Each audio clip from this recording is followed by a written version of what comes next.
time. So, but we're live either way. This is Prism Gods, baby. Me and this guy. Yeah, the guy that's always late. It's always my fault. It's all right, man. Well, at least we have a show today, a very special show because it's the day before Thanksgiving. Do you have Yeah. anything to be thankful for? Oh man, just to be alive, right? So thankful. Okay.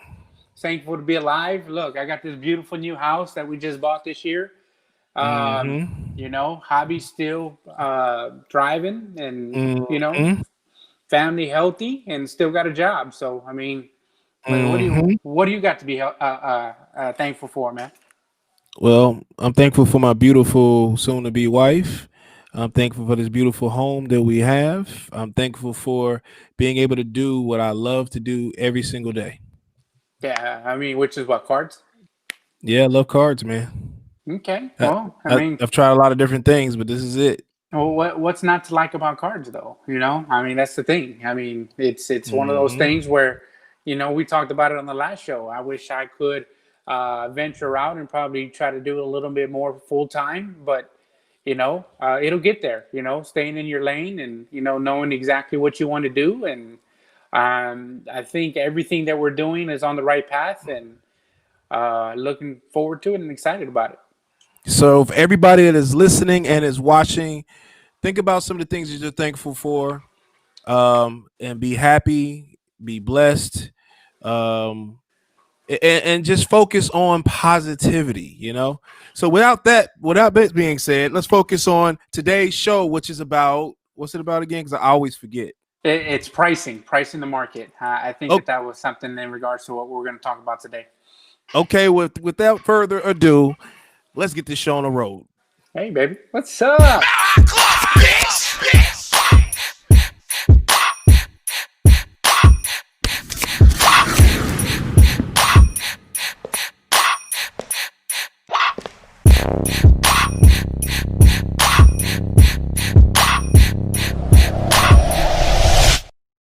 What's up? What's up? What's up? What's up?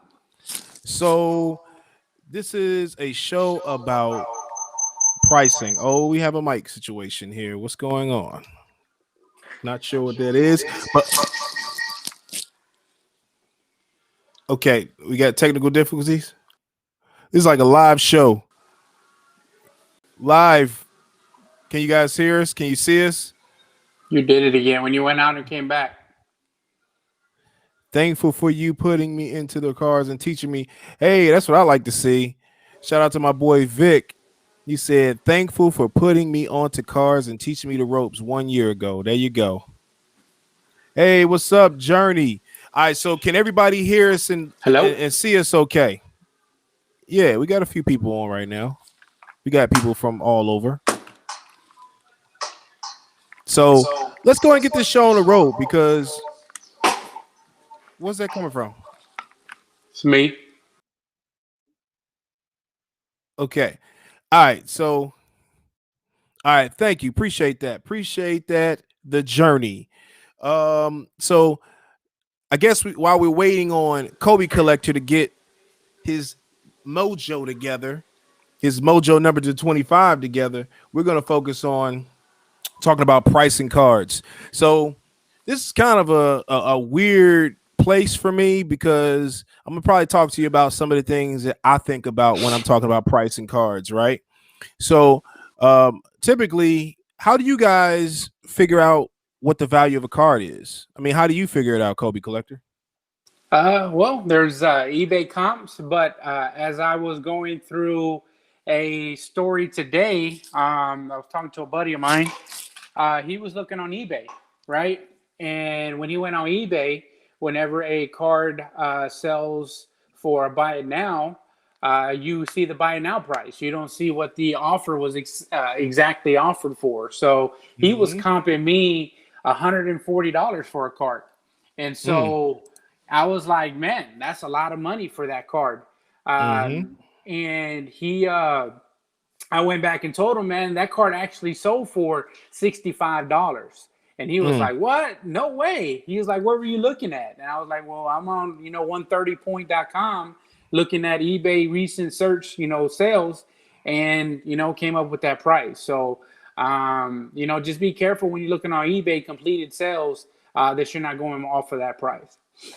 Yeah, that's really interesting because there's so many new people in the hobby right now, and a lot of people really don't understand value. I think that TMZ literally, I don't know what the hell they were thinking. They literally said, what was it? Rob Kardashian pulled a 101 Tom Brady Mosaic. I think Nebula. It wasn't even the card that everybody likes. I think it was the MVP version.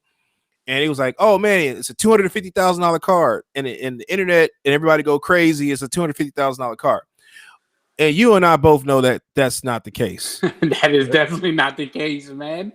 I think I pulled a Prism Finite that sold for like $900 as a PSA 9, and I think his best case scenario, I don't know if he graded it or not, was going to be a PSA 9.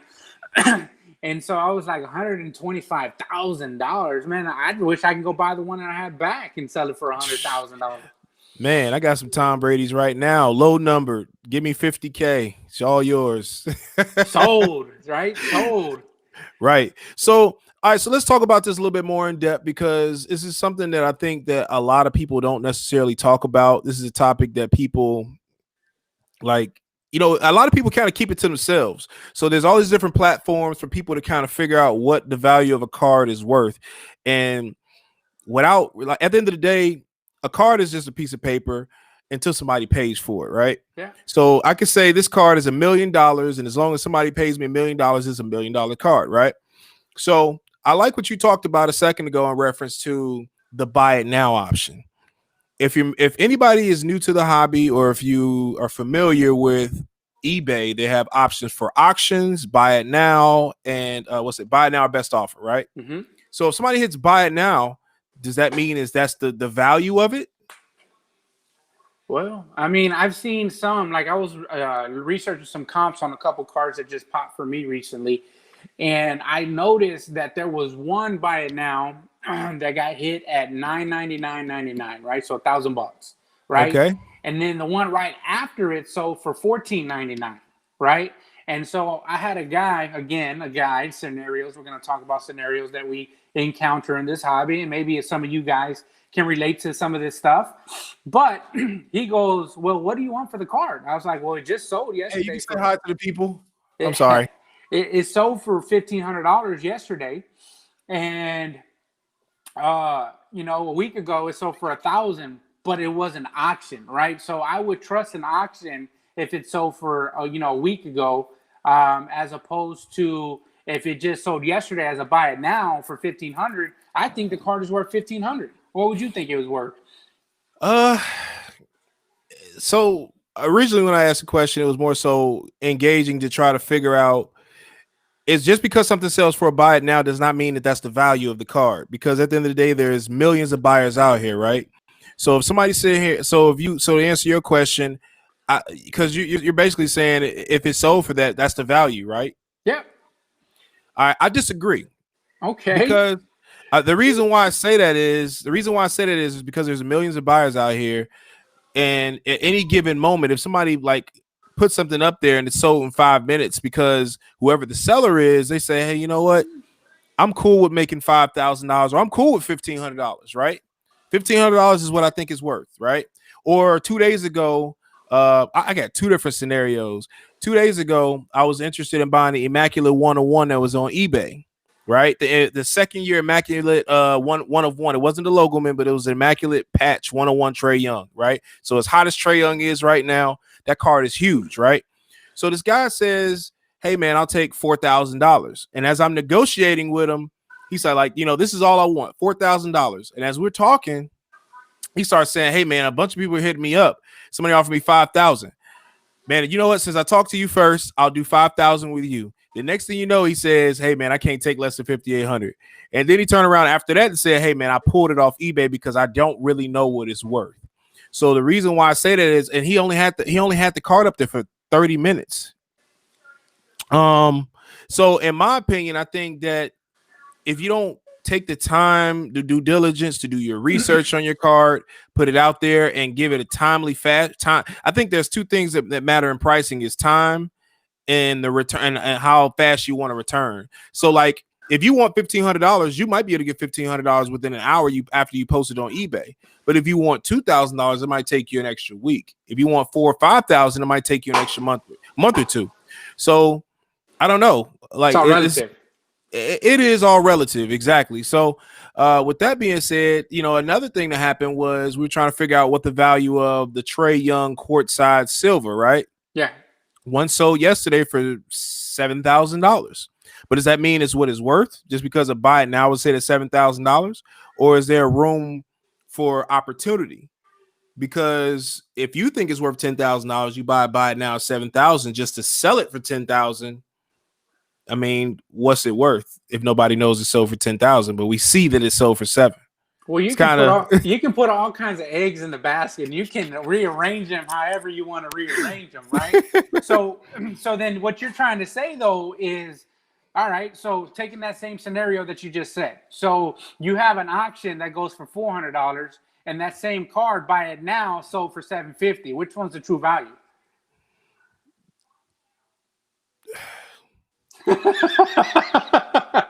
Well, no, but then you have a flip scenario, right? So you have where a buy it now went for $500 and then the auction went for $800, right? Correct. I would think in that scenario that the card's price is probably closer to $800 than to $400. I agree. Right?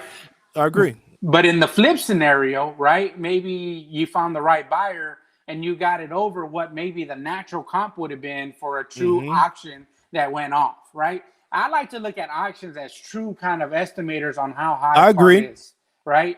But you can see what the potential is in a card if it hits the buy it now or best offer, right? And even best offers are kind of quasi indicators of what that card is priced at, because what if you could have got more, right? So there's always that what if, right? If is the biggest word in the hobby. It's the biggest word in sports. It's the biggest word in life. If. So it's just a matter of if it would have done this and if it would have done that, what would have sold for? Okay. I can agree with you on that. I think it's so many different ways of looking at this, because sometimes when something is undervalued and I get it for a good price, I'm thinking to myself like, man, I definitely feel like this card is worth more than $3,000 or $500 or whatever the case may be in terms of the value. So most of us, we just buy it. Yeah. So then the problem is we want to turn around and sell it for what we feel like ideally is the price. And that's when it kind of bites us in the butt a little bit. And then people are like, well, let me check the last comp. As soon as they check the last comp, guess what they see? They see what you bought it for, but they don't know they don't. Most people don't even care. Like, hey, you know what? The last couple comps were $1,400 or whatever. So it's a weird scenario where I don't know. I mean, buy it now is a relative, but I don't know. It's kind of just really weird. What about this scenario? How do you comp a card that has no comps? What about that? No, now I've had those discussions before, and those, and I tell a lot of people, cards that I can't figure out scare me. Yeah, it's not saying it's not a good card. It's just it might be so rare that I really don't know what it's worth, and I feel like if I give you a low ball number, you might think it's too low, and if I offer too high, I might feel a certain type of way. Like, man, I feel like I'm overpaying on this item, because it's going to be the problem is if I pay too high, it's going to be hard for me to sell it. Well, that's a buying. What about selling? Well, the selling aspect of it, it's I try to look at things that are pretty similar. So I think when I tried to figure out the value of the Trae Young courtside, I looked at what Luka was selling for.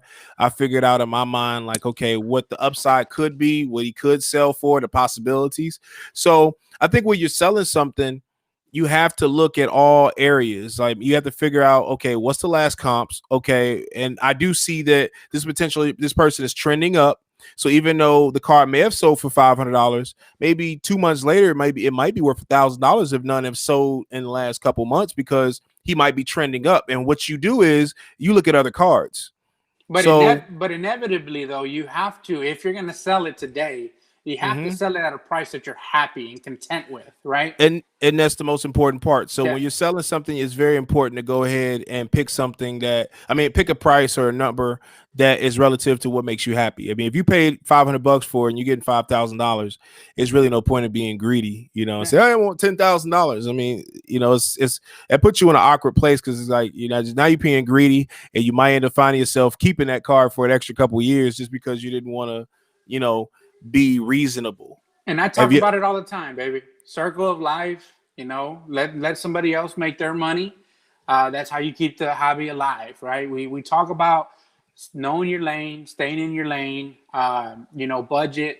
We talk about when to buy, when to sell. I mean, we've addressed these things, extensively on our podcast. Know when to sell, know when to hold. I mean, those are all scenarios that Mhm. keep the hobby interesting. I mean, if it was just buy now, this is a high point, sell it, well, and there was no potential of it going higher, the hobby would be dead, right? So that's what keeps it fun. That's what keeps it interesting. Yep, you're absolutely right. The journey actually brought up an interesting point. He said something before previously. It says when we were talking about 130 point, and there's so many different things that are out there where you can check comps on things. 130 points one. What was the other one? Card I Snoop. used Card Snoop. It was the other one I use as well. 130 point I think is a better one. So I mean, for all the people that are out there, 130 point I think is one of the most reliable ones. There's probably a third one that I don't use. I think you use it. I don't know if you want to give out their secret. You giving out secrets or no? Well, them were the only two that I use right now. There was some Okay, other ones that I kind of tend to on older cars that are higher comped and higher, correct. stuff like that. But for the most part, for most modern stuff, you can find on 130 point. So there you go. So 130 point for the listeners and the viewers out there. It's probably a good way to figure out your comps before you try to sell an item. So And go ahead. all right. We had the same scenario. I had that Flux that I picked up from Nitin Patel. Shout out to him. Give Huge us one, collector, Adam. huge collector in the hobby. And then so I picked it up from him at the Dallas National. We didn't know what it was worth at the time. There's no comps, but when I got home, there was 4 of the same card on eBay, which none of them had sold. And we went through the conversation. What is it worth? What is it worth? What is it worth? Mm-hmm. And we put a number on it. That I felt like was going to be fair. Some people thought I was too high. I did get some low ball offers on it. But a guy, all it takes is one person, right? So that's one thing I want to tell everybody. If you have a card and you feel like it's priced what you're comfortable selling for, all it takes is one person that feels the same way that you feel about that card, and Right. it's sold, right? So And that's that patience. That's that time that I talked about. You got to be patient. But go ahead. and so hey, I found a guy that wanted it, that liked it just as much as I liked it, and I was able to get full value on it. And you know what? I bounced around a couple ideas with you before I made the deal, Yeah. because I didn't want that card to go. I wanted to keep it, but I felt like Fell in love with the product. I felt, hey, I'm you just do that kidding. sometimes. Hey, you do it I'm sometimes, just kidding. right? Yeah. And so I think I was really happy with what I got in return, and I think that the prison gob community is going to be in love with what I picked up as Yeah. well once I unveil it, because it is a dope card that I Yes. picked Dope. up. Very dope. But I mean, again, it all comes back to, and we'll preach it and we'll jam it down your throat. You have to be happy with what you're getting back in return, because if not, then you're going to be miserable. I was going to be looking back. That's true. Another thing is when you're thinking about selling something, is while you're trying to gauge prices on it. Like I think that particular car was something unique because it was numbered to 10. Yeah. So in my opinion about things that are low numbered, that are like rare, in my opinion, because you got to think now. Now what's crazy about we see numbered to 10 items all the time, but the reality is there's usually more than 10 people at a card show, and Yeah. chances are that numbered to 10 item is probably the only one in the room.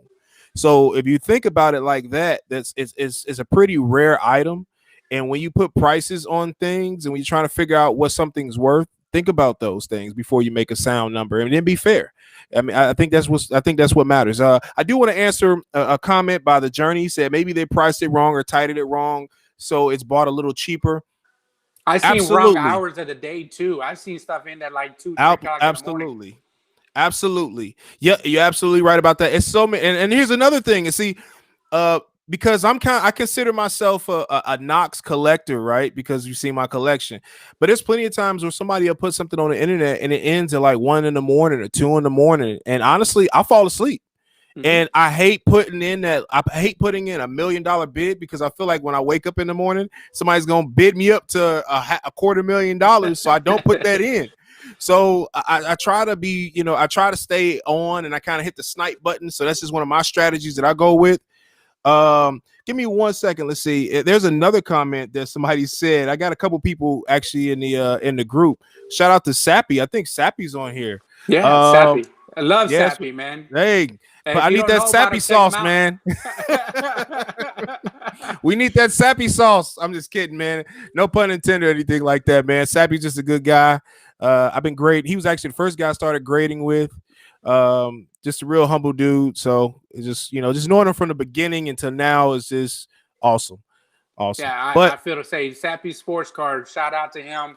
But definitely one of the best in the business. I learned a lot of the stuff that I do today because of him. yep. So huge shout out to him. Yeah, I agree. So Adam Chin had made a comment. He said, "Do you have any advice for someone who was getting into the hobby?" I will say in reference to let's focus on the topic at hand when I answer this question, Adam. But if you want to hit me or Kobe Collector up, feel free to hit us up in our DMs on Instagram, which is Prism God and then Kobe _ Collector. Was it Kobe Collector _ I'll post it up on the thing. Yeah, Kobe _ collector _81. But it's cool. Yeah, it's on there. Yep. So with that being said, type of advice when selling something, as you go ahead and go first. I talk a lot. Go ahead. No. What he was saying, just I want to answer this question, right? We want to interact with the fans, and the people that are tuning in and spending this lovely evening with us pre-Thanksgiving. I do want to tell them. So the advice that I can give, right, and we've talked about it in our podcast before, is knowing your lane, right? So creating a budget for yourself, buying what you like, because odds are you're not always going to hit a home run on stuff that you buy. So you always want to buy what you like, so that if you're left, holding the bag, that you're going to be okay with that card, whether it goes up $1 million or goes down $1 million.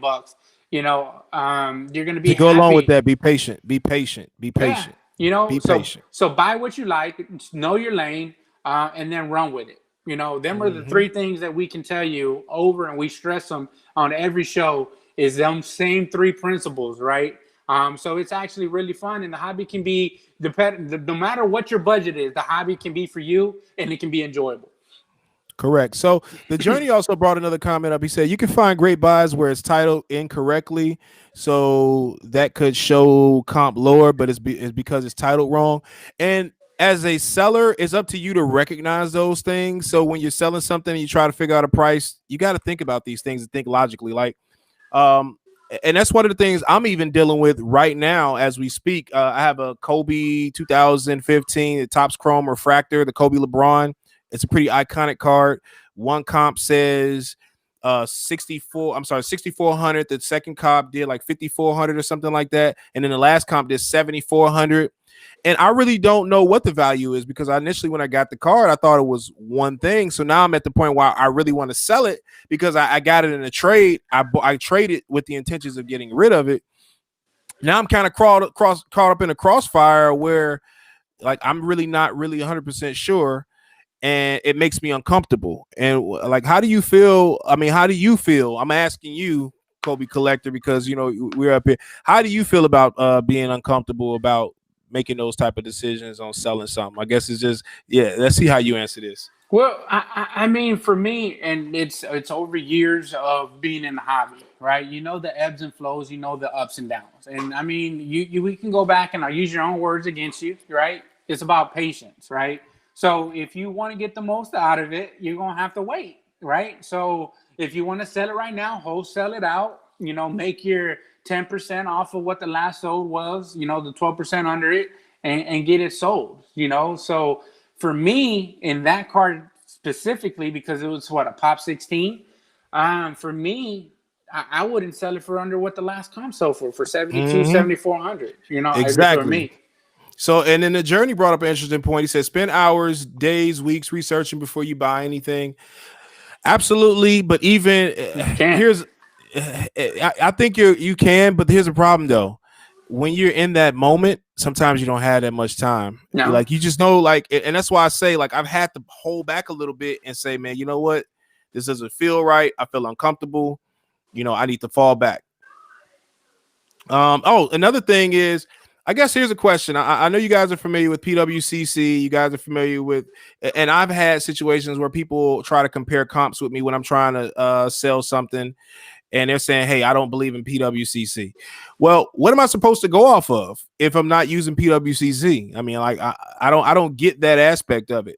And I get that their prices are a little bit inflated, right? You have these huge Mm-hmm. consignment groups, and their prices are a little inflated. But I will tell you this: having a following, having somebody who respects your brand, actually helps sales out. So you can't totally discredit those comps because honestly, in reality, I know that they have a lot of fake sales, but they do have a lot of legit sales too. So with that being said, as a seller, you actually want to see PWCC sales because it's probably going to give you the largest cap that you Correct. have on a card.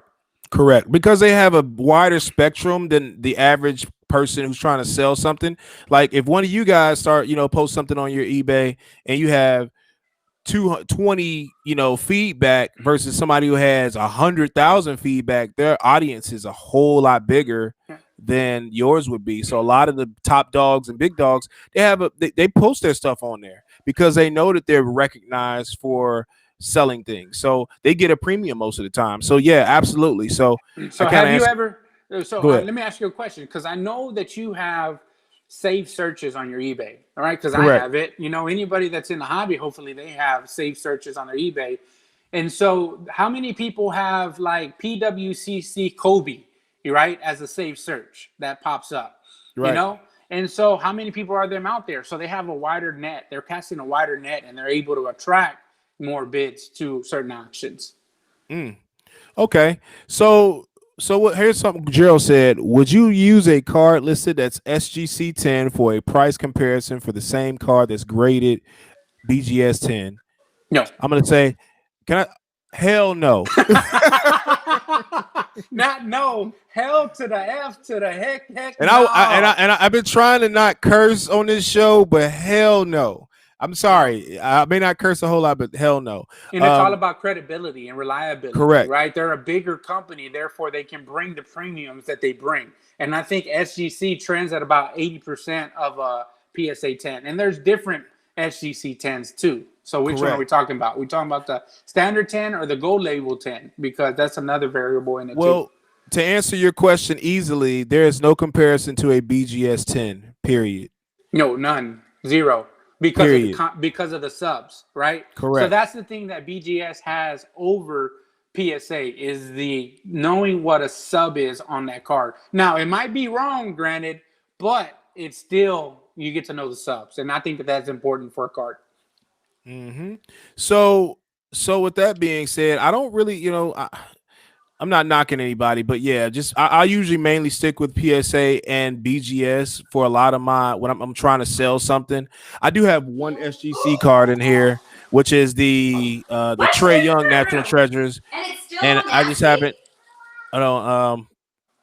Yeah. So basically, uh, I lost my train of thought, but basically, yeah, I try to focus with those two when I'm trying to look up comps and try to figure out what's going on.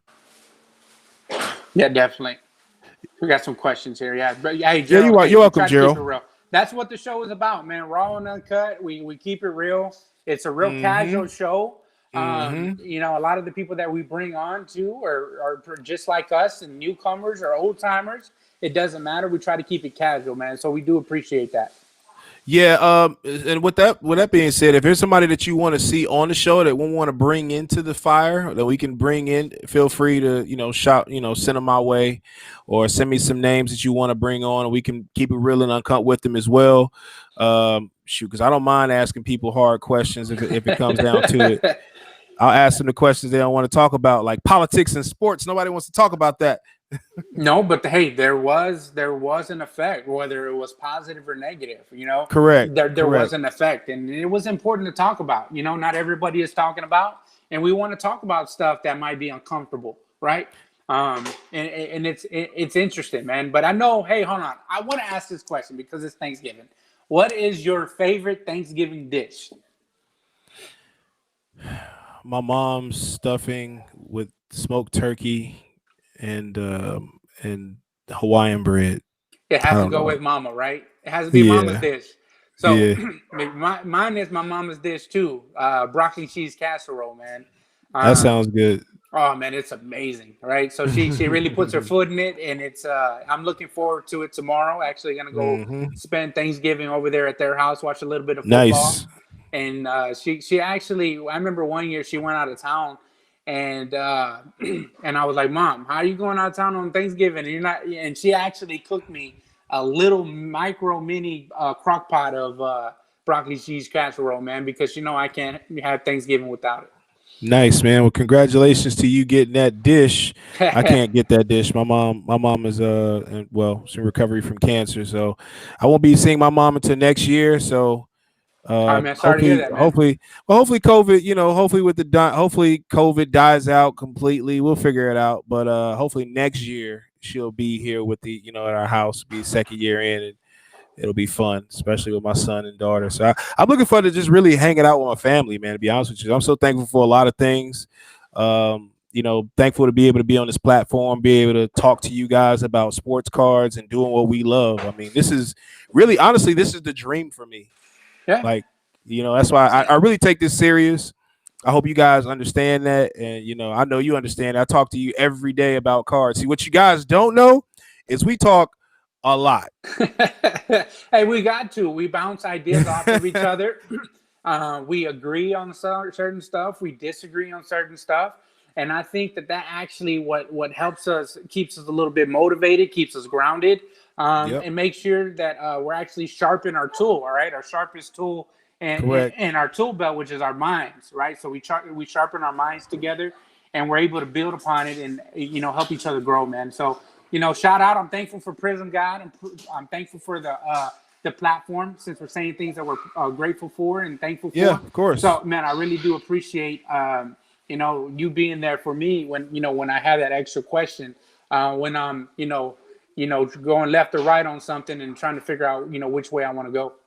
Yeah, it's this industry is really tough. Um, and especially if you want to do it professionally. And when I first got into it, I really didn't know what I wanted to do. I was like Gerald. Like I was like Gerald. What was the other guy? I was like Adam Chen. Adam Chin, correct. I couldn't remember the other guy's name. But yeah, I was like Adam Chin. So I was asking these questions. I would contact my boy Jesse. I would contact Gerald. I'm Gerald. I'm not Gerald. What is his name? I can't think of his name right now. Terry. I was talking to all these different guys that was out there in the industry. So I say that to say, if with all the new people that are in the industry, find you somebody who you really, like who you feel like you can learn a lot from, and pick their brain sometimes. I mean, I would say, as one of those guys who people call all the time, don't overdo it. I think first you need to take the initiative first and then go back with the question. I Yeah. think that's probably the smartest thing to do, in my opinion, is go into it first and then go back. Cause like I hate when my cousin, he calls me up and say, "Hey man, how much a Trae Young PSA 10 base card costs?" And I'm like, "You can Look it check up. eBay." Look it I'm like, up. "Check eBay." Even though you're a walking eBay, you look at enough of these cards, you kind of get them I embedded do. on what the price point is, I and then do. you see the trends, and then you see what the multiplier is on those trends, and then you're able to gauge it, right? So you're able to see pretty quick. Okay, it's $200 right now, but I can see what the market is doing. So by next Hmm. week, it's probably going to be worth $600. How Yep. fast did that Trae Young Prism Silver move? Right? We show up at the show Quick. and it was doing 1,500 bucks, 1,700 bucks at the show. People were selling it for 2,400 bucks, and I think a sale Hmm. just went off for like what 4,200 on eBay. I So didn't what is even it worth? check. I stopped. After I got rid of my silvers. I stopped looking at Trae Young silvers. I have other cards, but it's like, man. I traded my last two Trae Young silvers to a friend as kind of like a favor, because he wanted some Trae Young silvers, and I regretted it. Hey, I don't regret. regretted it. Don't But you regret. know what? You made your Well, I money. mean, I did, but it's one of those things where I knew that I should have held those cards. And another thing too, I also want to suggest to the people out there and listening is if you really want to figure out what something is selling for or what people are looking to buy. So it kind of goes hand in hand, right? Because if you want to sell something, you want to put stuff out there that people want to buy, right? Yep. So you go to a show. Demand. Yeah, if you go to a show, just listen to what people are buying, and Ear then you'll know what to hustling. sell. So yeah, so you're condoning It's a ear trick, hustling, man. huh? Well, I'm just saying, like, you really have to pay attention. Like, but some people don't get that aspect of the hobby, which is, I need to figure out what's going on, and that's why I travel to so many shows. Is I want to know what's going on. I want to figure out. So, putting my ears to the streets allowed me to figure out. Okay, Trae Young is about to blow. Yeah. Oh, he's about to blow. I just kept thinking to myself, he's about to blow. I need to buy more Trae Young. And that's what made me go gung ho about Trae Young, and I went from there. So I say that to say, when you're selling something, know what people want to buy, because if you literally put a table full of stuff that people don't really, you're probably gonna have one or two people looking for it. Yeah, man. Literally. Hey, but what are your thoughts on? Let me ask you this: with all the moves and trades and free agent signings, I mean, what is your interest and excitement level for this upcoming season? And don't talk about the Hawks, please. I'm tired of hearing about the Hawks. I hear about the Hawks all day long. Man, I'm gonna say it like this. I'm from Chicago. I'm a Bulls fan by heart, but I live in Atlanta, so of course Atlanta is kind of like it's my second home, and I've learned to embrace Hawks because when I go to a basketball game, I have no choice but to go to a Hawks game, right? So seeing them go from a really terrible team to having actually a good team is kind of exciting. You're talking about the Hawks, yeah. But I literally, I mean, I'm not gonna lie to you, man. I'm excited for the NBA season, and I know we're gonna probably do an NBA like preview where we're gonna put our, people we think you should probably go after this year. Like, we're not talking about all that stuff every week because I think we need to talk about that stuff at a later date.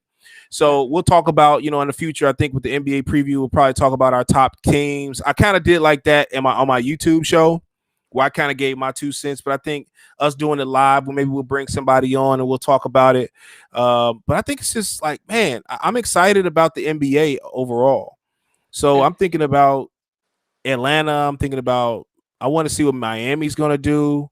I want to see what Kevin Durant coming back is going to do. Like, I'm just really curious to see how everything's going to work out.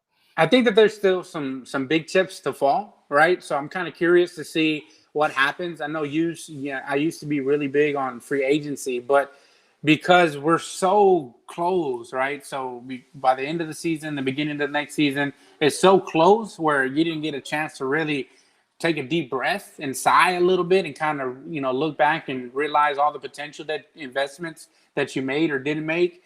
But I mean, I'm really concentrating on football, and I want to enjoy football as much as I can into the basketball season. But here we are in basketball season again, full swing. And so we'll see with these upcoming trades. I think that there's some big stuff that's going to be on the horizon that we're going to hear about in the next coming days. We'll see what comes to fruition with that. All right, so Adam Chin says, are there any Chicago shows barely getting into the hobby and want to go to a show? I've seen people post all the time for Indiana. I'm not sure how far you are from Indiana, and I think Wisconsin is another one that may have shows. And as of now, I think Illinois is not doing any shows. No, they're shut down.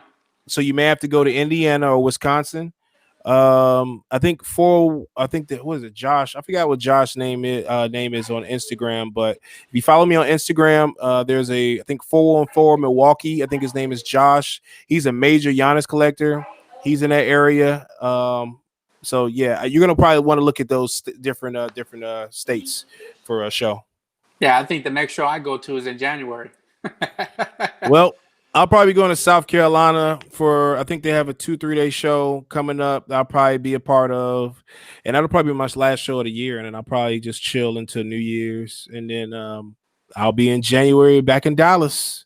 And I guess I'll be at Houston for TriStar. So I'll be back where it started. Yeah, a year, right? Full cycle. Yep. This is my first full year in cards full time, and it's been like a real big blessing. If you guys have any questions about selling or any other questions, feel free to ask. Um, you know, we could talk all day about selling stuff and trying to dynamics put behind selling, but it's easier when you guys ask, ask any questions that you may have about selling. Um, Do your I guess research. yeah. I mean, all right. So here's the other thing: is different platforms. There's different platforms for selling. There's Facebook, there's Instagram, there's Telegram. Literally, there's a group that I'm a part of Telegram. There's people dropping pictures, saying what they want to sell it for.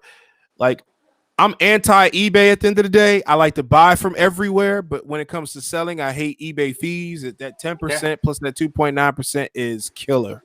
It's Yeah. killer. Yeah, so It's you killer. have Facebook Marketplace, you got Craigslist, right? You got OfferUp, you got Instagram, like you said, Facebook groups. So there's a lot of different avenues that you can go into to sell cards, man. But if Clip Notes version, if you weren't here to check out the beginning, comping cards, doing research, 130point.com, eBay completed searches, and Card Snoop. So just for Yep. those checking in right now. Correct. And if you want, feel free to follow us again on Instagram, Kobe Collector and Prism God. I'll post the handles very shortly, and you just follow us on there, click. And then I'll follow us every Wednesday. The show will be live. We'll probably next week we'll probably have a guest. I'm probably have a special guest. I'm not gonna say who, but it should be nice. But Mandingo Etheridge has a question. What's the best advice a new guy to start? You Buy probably what you should have like. started last year. Best advice is buy what you like, man. Know your lane and buy what you like. So that's the Buy best what you advice I like. get. Well, I say it's deeper than that. I say go to a car show and just experience it. Well, Just you go got to know there. your lane first. So is it I going to be a agree. hobby or is it going to be an investment? So you got to start there first. I And agree, then but I think once you go ahead. start there, then you know where you want to go, right? So it's all about knowing your lane and what you I want to do agree. in the space. Well, I think I think going to the show allows you to see a little bit of both because you'll see people buying, and it goes back to that ear hustling thing that we talk about ear hustling. So you listen to what everybody's doing, right? That was one of the things where I'm kind of like, if I go to a new place, I try to observe and see what's going on, see how everybody's moving, see how everything's operating, and then I kind of see what everybody's buying and they selling. So I kind of go off of that, and I look for things that I'm looking for. I make a Yeah. decision. I got a game plan going into the door. So my game plan might be, you know what? I think I'm going to spend $1,000 and I'm going to go buy somebody that I really like. So yeah, so it goes back to what you said. You got to buy what you like, Come on, man. buy what you like. But I think the experience though, you need to go to a card show though, man. I think you got to go to a card show. There's nothing like No. going to a card show. See, what I say, look, you figure out what you want to do. You hop on eBay, you see what stuff has been selling for, so you actually realistically know what your lane is, and you know what you're able to buy or what you're capable to Mm-hmm. buy. I don't know what your financial status is, Mandingo, but whether it's you have 100 extra dollars to spend, or you have Mm-hmm. 100,000 extra dollars to spend in trying to get into the hobby, I think you get on eBay, you do a little bit of research. You find out what cards are appealing to you. You Yeah. find out what players are appealing to you, what sports are appealing to you, or genres. Right? You can go Pokemon if you want to. So there's a lot of stuff that you can do before you buy your first item. But once you figure out what you want to do, you take a deep breath and you jump right in, because you know what? The water's deep. Don't be afraid Mm-hmm. of the deep end. There's some sharks, but don't be afraid to jump in. That's excellent point. But another thing I also say as an advice for somebody new into the hobby is focus on one sport. It is extremely difficult Yeah, to focus hard. on multiple sports. Pick and being honest with you, just because basketball is the hottest sports between all the different platforms that are out there, but if your heart's not into it, it might be hard to kind of pivot from basketball because of the amount of money that's being dumped into it. But I think I think you should focus on what you love. If you love baseball, go with baseball. Because right Mhm. now it's buying season for baseball right now. So if you love baseball, go buy baseball. By the time preseason starts, you'll probably be happy because you'll see a lot of things happen in that sport. If you love basketball, you should be buying basketball. But I would say focus on one sport, master that sport, and apply a method that will allow you to make money no matter what you do. And just take time. And most importantly, I think you should just enjoy it. So that's why I say pick a sport that you love doing. You said a question. Do you think it's too late to invest in current NBA players like Trey and Luca? It depends. Who said that? Where's that at? So Adam Chen, just came through the chat. So Okay, okay, got you. my answer to that would be depends on what you're looking to buy, right? So you can go buy rookie card Luka, or you can buy second year Luka. If you're barely getting in and you might not be financially set to go out and buy an $8,000 Luka Prism Silver or a National Treasures or something like that, start off with second year because they're still relatively cheap and they're attainable and they're still highly sought after and they have room to grow. So depending on where you're at and your financial status, I don't think it's too late to buy them guys because you know what? Just like you see with LeBron, where his second year and third year stuff starts skyrocketing as well and start bringing a heavy premium. The same thing can happen for Trey and Luka, and so you can start looking at second and now third year stuff, and you're able to buy into that realm. I agree. I definitely agree, and I think you really have to gauge. I know we're focusing on buying, but I think you have to figure out what the upside is. Another show that I wanted to talk about was supposed to be Giannis versus Luka, and I really hope that maybe we can have that show one day. Maybe I'll bring a Giannis fan on here and we'll debate it out. I think that might be fun. But I think that so you're the Luka fan. Hold on, time out. Hey, you're the Luka fan. I'm you know what? No matter who it is, I'm going to speak the facts on how I feel about it. Luka can become just as high as Giannis. It can happen. Already there? No, because silvers aren't $20,000 yet. Okay. But what are the base doing? What is his base doing right now? PSA 10 base. Oh, you talking about Giannis? Yeah. It's probably like 4,000 or 5,000. Okay, like 4,000 or 5,000 right now. So is it there? But Luka also doesn't have 2 MVPs. It's almost double. That's my point. But here's all right. So that's where I think we had this argument another time. But I think that on the short story of it is Luka could win win MVP one time, and I think his numbers get to where Giannis is. I just think people that are so heavily invested into Luka, they're waiting on him to do anything. Giannis not going to the Mavs. I think Giannis goes to the Heat before he goes to the Mavs. Oh, I agree. So answer your question, Adam Chen. I'm going to answer it a different type of way from Kobe. I think that as long as you see upside in that person, you can buy them. With that being said, I think Trey is better value than Luka, but I think Luka is a safe bet because I think he has so many heavy investors into him. It'll be hard for him to trend down. I think it'll be one of those things where you'll see him get to a Giannis level in terms of value. He's international, and all he has to do is potentially win MVP or play well in the playoffs. And I think people will look at him, I think people will look at him differently in terms of the hobby. But you know what? I think Okay. All right. So let's see. Yeah. No, you're good. I was gonna say that Luka's in a perfect scenario because of what Dirk did for him in that international vibe that he came in with. Correct. So, I mean, there's so many different people out, Adam, that you can focus on. I think here's the thing, because he kind of got me thinking here, Adam. If you have a budget, right? And your budget is $5,000, I'm gonna tell you not to buy Luka. No, I think that's more of where I think that's because the reason being is now if you like Luka, buy Luka, right? Mm-hmm. So I'll say that. Let me change that statement. But you can also buy lower tier Luka, right? So you don't have to go after Prism because I think once Prism gets outpriced for a lot of investors, the lower end stuff is going to start selling, like Chronicles, right? I don't know if they're necessarily there, but it'll start coming into play. Correct, and that's the thing. That's why, Adam, I think that's why you have to figure out who you like, why you like them, and if they have upside. And if they have upside based upon the things like literally 2 weeks ago, we had this topic about Trae Young, and I said all these different. Trae is in a perfect scenario where if he puts the right players around him and he plays well, his cards will go crazy. And what happened? They went crazy. There was a whole lot of hype that led up to this. They made a lot of different trades. And we talked about it earlier.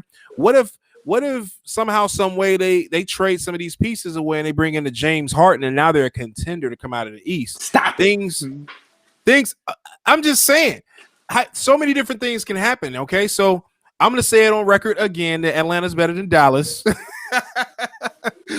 Sappy, don't get mad, but yeah, Atlanta's better than Dallas before the trade and after they're the both trade. not that good. So I don't. I mean, I know you're I arguing agree. about who's I agree. better, but they're both not that good.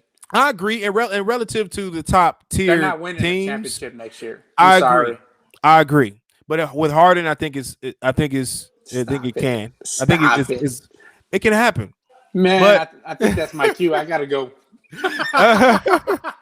All right, so Gerald, he kind of backed you up a little bit, and he said go out the second year, which is excellent pickups. I know Topps Chrome Refractor LeBron reached peak like $10,000 to $12,000. It's probably a little bit lower now, but at one point in time, when the market was really high on LeBron, second year, I was buying second year, third year LeBrons. It was one of those things. I'm still sitting on second year, third year LeBrons, but I was buying them to resell, and the market was really big on them. So I think it's excellent conversation for that. Here we go. Gerald says Giannis might go to the Mavs, but I seriously doubt that. They don't have enough cap space. They can't make it happen. No, they're not. All right, so Towns Allen says, who's your favorite player who slept on? Is it popular in the hobby? Should I say? No, I'm not gonna say that because it's not true. It's not true. Go ahead. You can I don't. I mean, I have one, right? So I like RJ Barrett, right? So you've been talking about him, and I'm gonna keep pumping him up until his prices start going up. I got a lot of his cards, but no, I think for him, and I was actually really sad that Chris Paul, because on the last podcast I talked about RJ Barrett and what I thought that potential players coming in would do to his stock, and that one player that was gonna go there went to Phoenix, and now. I don't know if I'm shifting gears as much because I'm still pretty high on Barrett, but I think that Chris Paul going to Phoenix kind of slowed my roll a little bit. I don't think there's a whole lot of slept on players anymore. I just don't. I think anybody that was slept on is selling. I like literally. Like it's probably the first time. What about Jarrett Culver? I don't think he slept on. PSA 10 silver still do $200. Remember when? Yeah. Okay. Yes. To me, that's not slept on. That's not slept on for me. Like I understand that there's upside to go from 200 to 1,000, but in my opinion, slept on is like me buying. But his silvers are only like $30-$40 though. Yeah, but look how much like what we think about Chuma Okeke. What about Brandon Clark? What is his silvers doing? I don't even remember. I think they're really close to RJ Barrett's. I think they're about the same price as RJ Barrett. Oh, wow. I don't see when I look at slept on people, I'm thinking about people like Chuma. I don't know if he's necessarily slept on. I mean, what does he have? What do you consider slept on? I think that's slept on. I mean, I don't know if it's slept on. Their prices aren't there. I think what he means is they're looking for sleepers, right? So what are your sleepers? All right, well, I still got to say Jonathan Isaac's still one of my sleepers. He's not really... it, man. You and your injured train, man. It's like when you look at your forecast of players, it's like looking at an infirmary at a hospital. Man, well, Jonathan Isaac, it wasn't his fault he got injured, but before he got injured, he played great. Okay, he's awesome. And I think that he'll come back better than ever. So I think he's a sleeper. Chuma Okeke could be considered a sleeper.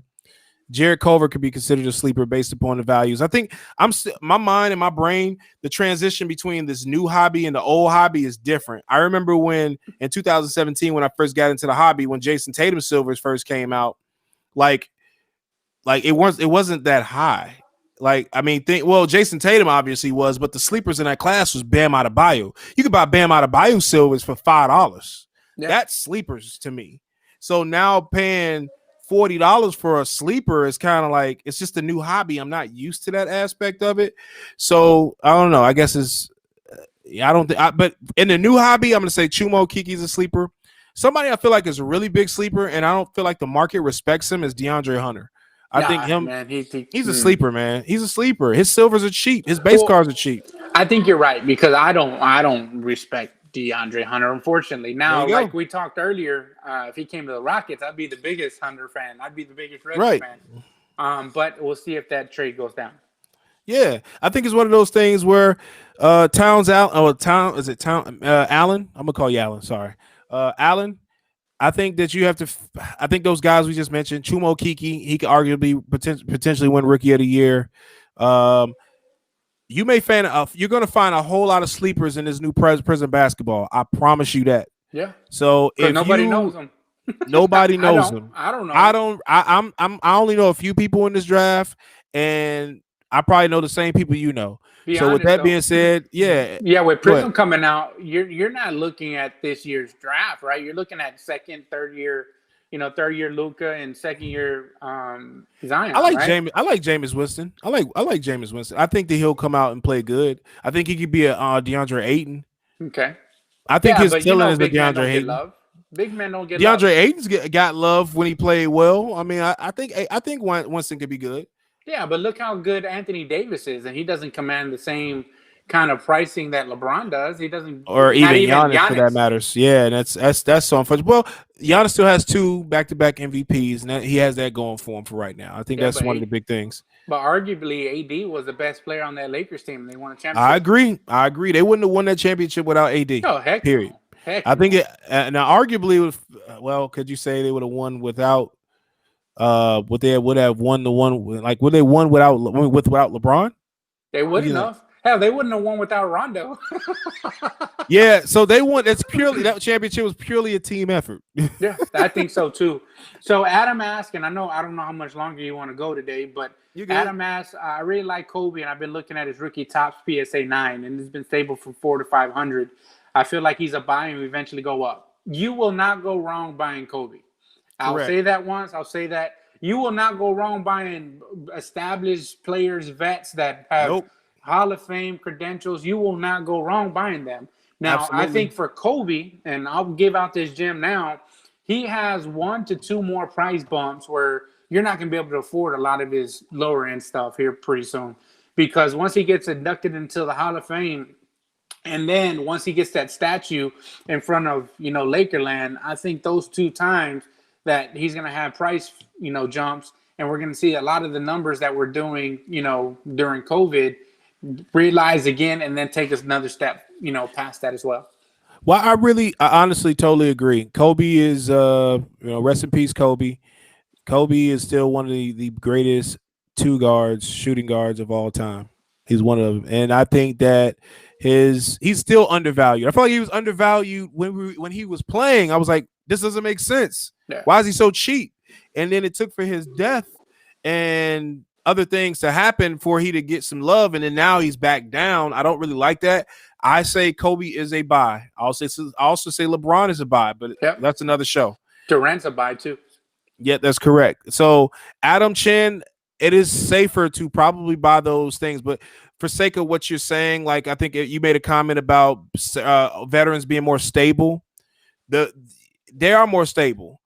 If you buy a National Treasures Luka Doncic for $250,000 and something happens to him, you might be hurt. Well, that's a volatile investment.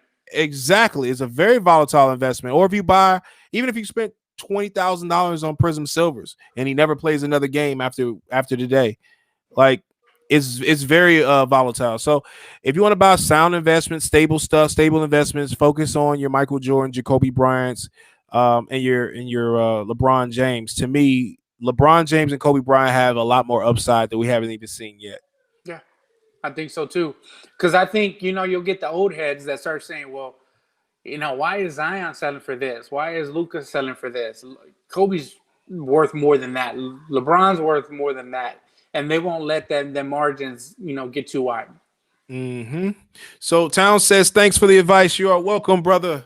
Anytime. So I guess we only got a few more minutes left into the show.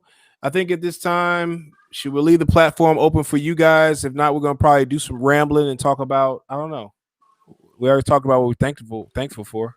Yeah, definitely, man. I'm thankful for these subs. There was one thing that I wanted to pop before Thanksgiving came, and I'm really thankful for these subs that just came through. I actually did about a 75% gym rate, which is pretty hard to do with PSA nowadays. Sure is. I usually bat about 30 to 30%. About 30% is what I'm batting as of. Well, not batting. I'm sorry, it's my percentage. But it all starts with the cards that you sub. You can't sub 4s and expect 10s. That's the other thing. I send it all. Send it all, baby. Send it all. Yeah, PSA 9's worth more than the PSA none. You want a drunk blind subber.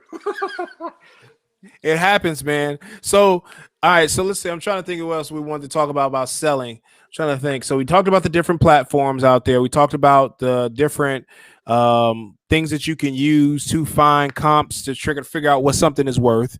You talked about scenarios you may want to think about when you're trying to sell something.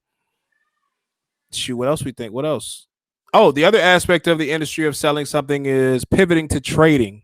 Oh man, I love that. I learned so much from that, and I learned so much about that from you. So thank you for that. Since we're Ah, thanking again, you yes. actually, I think you're the goat at trading, man.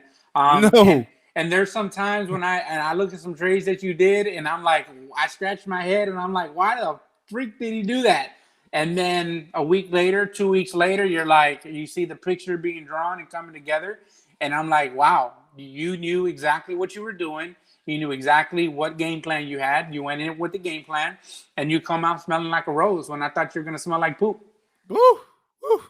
It doesn't always be like that, man. It's one of those things where, again, man, you have to know the market. And I wake up in the middle of the night, like literally like 3, 4 in the morning. I'm checking eBay just to see what somebody posts, what something closed for. Like I dedicate to this, and this is my life. I feel like one of those things where, when I make trades, and what is a very important topic is pivoting to trading as a solution of not, when you can't sell something. Because here's the reality I think a lot of people talk about, they don't talk about is the reality is unless you're quitting the hobby, you shouldn't cancel out trading because you don't know what somebody else has to offer. And if somebody has to offer something that is beneficial for you, then But you be may want to careful. consider trading it. Be Yeah, careful. go ahead. Tell why. Why are you being careful? Because there's a lot of people out there trying, it's take season, and it's actually take season year round in the hobby. You see about people getting scammed all the time. So just the same way that Correct. you do, your homework about buying online, you got to do your homework about, selling or trading online. And there's a Well, lot of reputable people out there, and there's ways that you can protect yourself. But like I said, do your homework. You don't trade with someone that has one follower or one friend on Facebook. You have to have some common sense. Well, I wasn't really pivoting towards like I would never push people to like trade with somebody online and then send it and stuff like that. I don't pivot towards that, but I'm saying like when you go to shows. So if Yeah, you go to a definitely. show and you want to sell something or you set up at a show, do not oppose trading because you don't know. Somebody might pull out a stack of cards and they might have something in there that you really have been looking for. So to not just say, "Hey, I don't want it." So I hate when people say, "I'm looking for cash only." Like, are you saying you quitting the hobby? Like, you don't want to do the hobby anymore? Because that doesn't make sense. So, all right. So, let's see here. Okay, I got you. So we got about another 5 minutes or so. So we'll probably answer like one or two. We'll probably one more question after Adam. He said thoughts of crossing BGS and SGC over to PSA. I feel like that could be a play to make some money. Definitely. Short answer, definitely. There's always opportunity to pivot to try to make more money. No problem. Um, so with that being said, we have no more people on.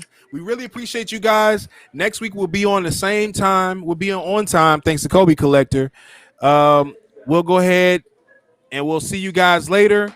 Same time next week. I'll have the topic on Monday. Peace. Happy Thanksgiving, everybody.